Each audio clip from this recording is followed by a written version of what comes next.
Hi friends, எல்லோரும் எப்படி இருக்கீங்க? இது உங்கள் சுபிதர்ஷன் ஃபேமிலி. இன்றைக்கி நம்ம நண்டு கிரேவி தான் செய்ய போகிறோம். அதுக்கு ஒரு கடாயில் எண்ணெய் ஊற்றிக்கலாம், கொஞ்சம் கடுகு போட்டுக்கலாம், அப்புறமா கொஞ்சம் கருவேப்பிலை போட்டுக்கலாம், ஒரு பெரிய வெங்காயம் கட் பண்ணி பொடிசாக கட் பண்ணி போட்டுக்கோங்க, அப்புறம் சின்ன வெங்காயமும் உங்களுக்கு தேவையான அளவு போட்டுக்கோங்க. ரெண்டுமே போட்டிங்கன்னா கொஞ்சம் டேஸ்ட் இருக்கும், அதுக்காக தான். அப்புறம் ஒரு ஸ்பூன் இஞ்சி பூண்டு பேஸ்ட் போட்டு நல்லா பச்சை வாசனை போகிற வரைக்கும் வதக்கிக்கோங்க. 2 தக்காளியை மிக்சியில் அடித்து அந்த கிரேவியையும் இதில் ஊற்றிக்கோங்க. அதுவுமே எண்ணெய் கக்கி வரணும். வந்ததுக்கப்புறமா நம்ம பொடி சேர்த்துக்கலாம். 1/2 ஸ்பூன் மஞ்சள் தூள், 2 ஸ்பூன் மல்லித்தூள், 1/2 ஸ்பூன் மிளகாத்தூள், அதுக்கப்புறம் 1/2 ஸ்பூன் கரம் மசாலா. ஓகேங்களா? இதை எல்லாத்தையும் போட்டு நல்லா வதக்கி விட்டுக்கோங்க. அதுக்கப்புறமா 1 ஸ்பூன் தேவையான அளவு உங்களுக்கு உப்பு போட்டுக்கோங்க.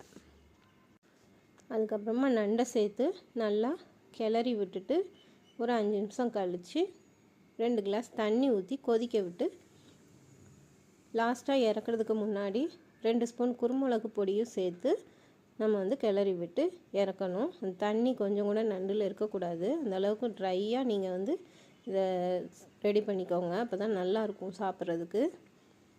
தண்ணி ஊற்றி எதுக்கு வைக்கிறோம் அப்படின்னா, நம்ம அந்த உரப்பு உப்பெல்லாம் நண்டுக்குள்ளே பிடிக்கிறதுக்காக தான் அப்படி பண்ணுறோம். நீங்கள் இப்படி செஞ்சு ஒரு டைம் சாப்பிட்டு பாருங்கள். உங்களுக்கு இந்த சமையல் வீடியோ பிடிச்சிருந்தால் லைக் பண்ணுங்கள், ஷேர் பண்ணுங்கள், கமெண்ட் பண்ணுங்கள். Thank you families. அடுத்த வீடியோவில் நம்ம இன்னொரு டிஷ்ஷோடு சந்திக்கலாம். பாய்.